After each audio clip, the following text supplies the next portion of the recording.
Trey is with us in Manchester, New Hampshire. Hi, Trey. How are you? I'm better than I deserve. How about you? Just the same. How can I help? I'm trying to decide whether I need to get out of a variable annuity account. Okay.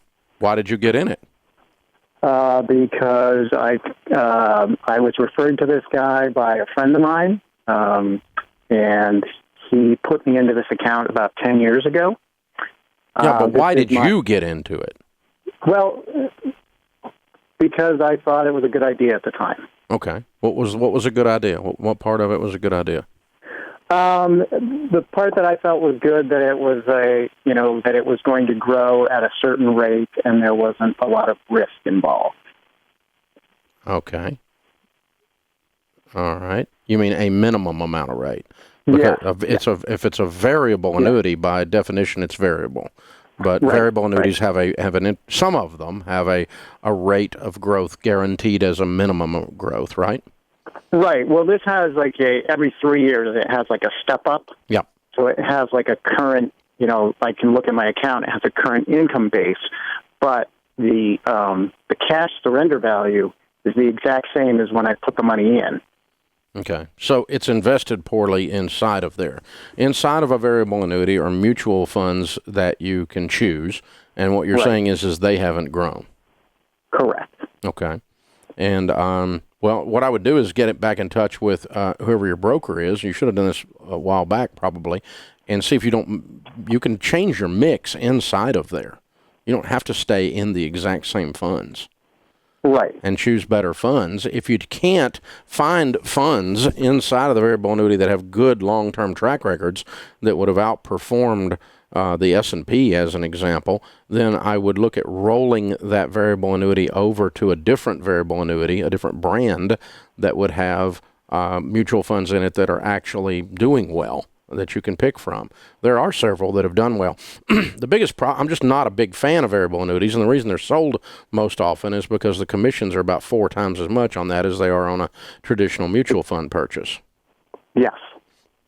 But if you take the money out, have you been in it past their surrender charge point where you can just pull the money? Yes, I'm past the surrender. Okay. All right. So you'll just have taxes on the growth, and what you're saying is there haven't been any.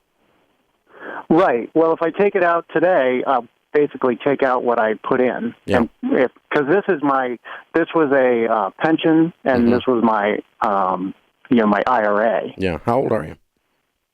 47. Okay. Well, I am not a fan of the variable annuity products because the fees are so heavy. It's that simple. Exactly. There are good mutual funds out there that you could have been in, and obviously you would have made more, but you wouldn't have had the guarantee. Do you own a home? Yes. Okay. You didn't get a guarantee when you bought that. Correct.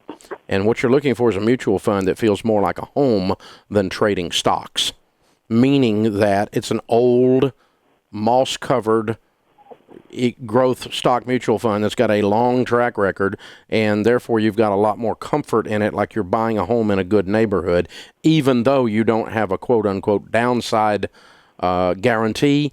What you didn't have a downside guarantee on the house, but your guarantee was the track record of the neighborhood you bought in. You feel good enough about the investment class of real estate, single family real estate, and then you looked at the particular neighborhood you're in and went, oh, this is going to be okay. I'm not going to, it might go down, but if I just don't sell it, it'll be okay over time. And that's what you look at with a good mutual fund. So what I would tell you to do is get in touch with one of our endorsed local providers, ELPs. Sit down with them if you don't have someone already in the business that you trust, and they'll sit down with you with the heart of a teacher, because the reason I was asking you the questions is I want to make sure you put money in something because you understood it. And don't ever use the phrase again, so-and-so put me in something. No, you put you in something. You make the decision. And what your broker's job, your advisor's job is to advise, and then you make the decision. I want you to understand what you're putting money into. That's the big thing. And if you do that, you're going to be okay.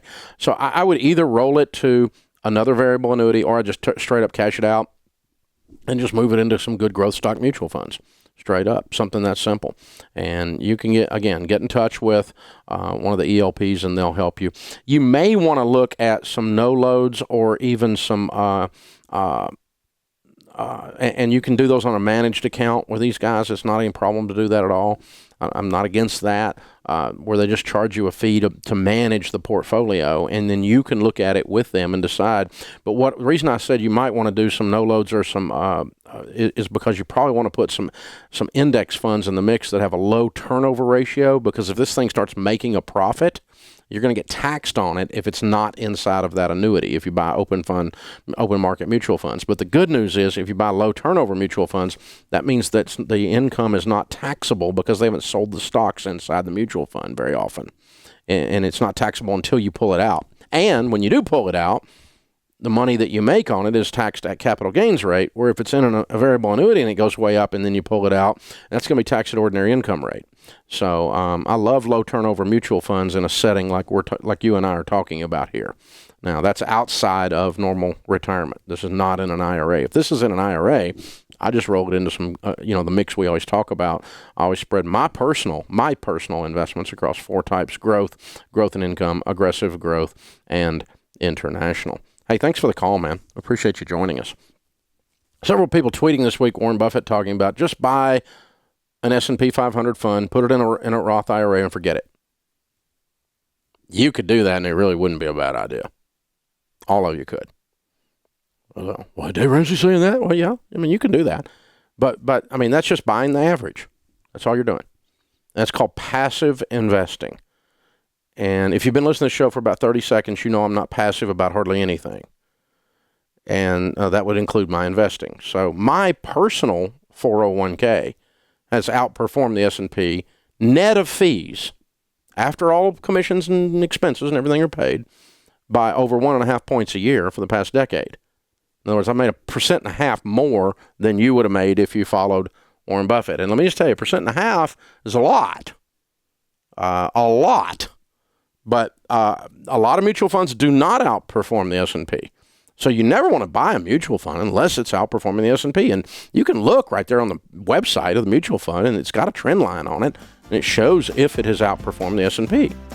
And so if you're going to buy a mutual fund that would be dumb, that's less than the S&P, then do what Buffett says. Do passive investing.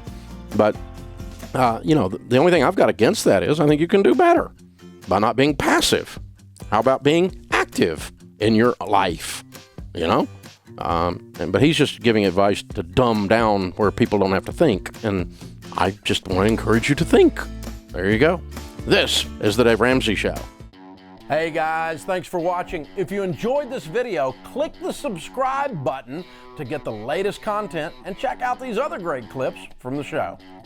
So you have to break the cycle. You have to flip this thing on its head and make it behave. You've got to get so fired up and wired up that your broke friends think you've lost your mind.